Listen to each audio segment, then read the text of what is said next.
Good morning मित्रांनो. आपल्या 2 ते 3 मिनिटांमध्ये फिटनेसच्या टिप्स देण्याचं जो आपलं नवीन सेशन आपण चालू केलं आहे, लोकांना जनजागृती आणि त्यांच्या मनातील शंका. तर यासाठी तुमचं पुन्हा एकदा स्वागत. मी Shrikant Rane, wellness coach, Shivatma healthcare Jejuri येथून माझं काम चालतं. मित्रांनो, बऱ्याच लोकांचं काम करताना असं म्हणणं येतं की आम्हाला न्यूट्रिशन नको, आम्ही फक्त वर्कआउट करतो, किंवा काही लोकांचं असं म्हणणं येतं की आम्हाला न्यूट्रिशन द्या, आम्ही वर्कआउट नाही करत. लक्षात घ्या, काही लोकांना व्यायामाचा कंटाळा आहे, तर काही लोकांना न्यूट्रिशनचा कंटाळा आहे. तर मला फक्त त्यांना हे सांगायचं आहे की फक्त न्यूट्रिशन घेऊन वजन कमी होणं तेवढं शक्य नाही, किंवा फक्त वर्कआउट करून विदाऊट न्यूट्रिशन वजन कमी होणं शक्य नाही. हे दोन्हीचं कॉम्बिनेशन का महत्त्वाचं आहे? सर्वात महत्त्वाचं, आपल्या शरीरात साचलेली जी चरबी ती बाहेर काढण्यासाठी 3 पर्याय आहेत, आणि ते अभ्यासपूर्वक मी सांगतो. लोकांना व्यायाम म्हणजे चालणं वाटतं, व्यायाम म्हणजे दोरी उड्या वाटतं, व्यायाम म्हणजे थोडंसं जिम. पलीकडं काय माहिती आहे तुम्हाला की व्यायाम काय असतो?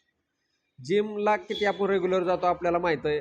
1 जानेवारीला संकल्प करायचा, 3-4 जानेवारीपर्यंत विषय संपला.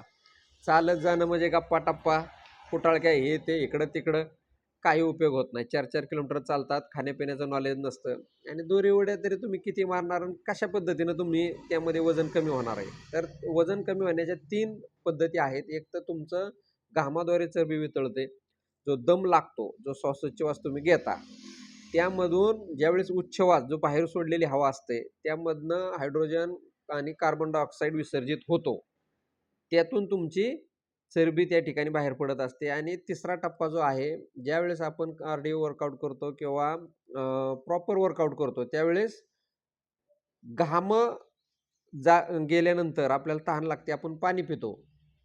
किडनीद्वारे जे पण काही क्षार आहेत, ते किडनीद्वारे त्या द्रवा स्वरूपात लघवीद्वारे बाहेर पडतात, आणि त्यातूनही आपली चरबी कमी होते. म्हणजे एक तर घामाद्वारे, एक तर किडनीद्वारे, लघवीद्वारे आपली वितळलेली चरबी द्रव स्वरूपात, आणि श्वासोच्छवास जो आपल्याला दम लागतो, व्यायाम केल्यानंतर जो दम लागतो, त्यातून वायू स्वरूपात चरबीचं विघटन होतं. ही 3 शास्त्रीय कारणं आहेत. ह्याच्यावर तुम्ही स्वतः अभ्यास करा इंटरनेटवर.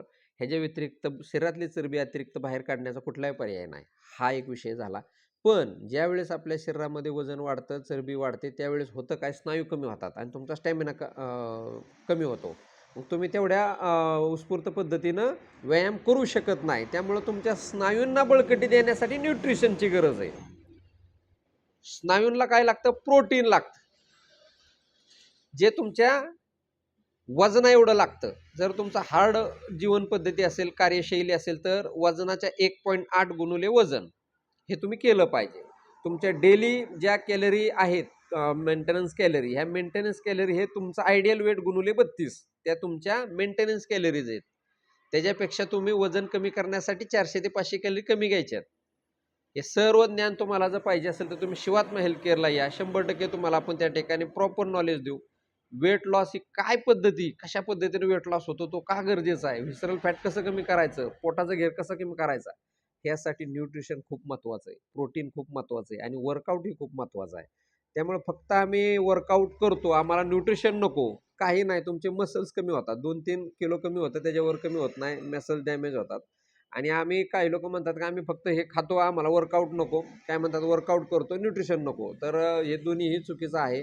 ह्यामध्ये पाहिजे तसा रिझल्ट येणार नाही. न्यूट्रिशनही महत्त्वाचं आहे, वर्कआउटही महत्त्वाचं आहे. धन्यवाद. चला.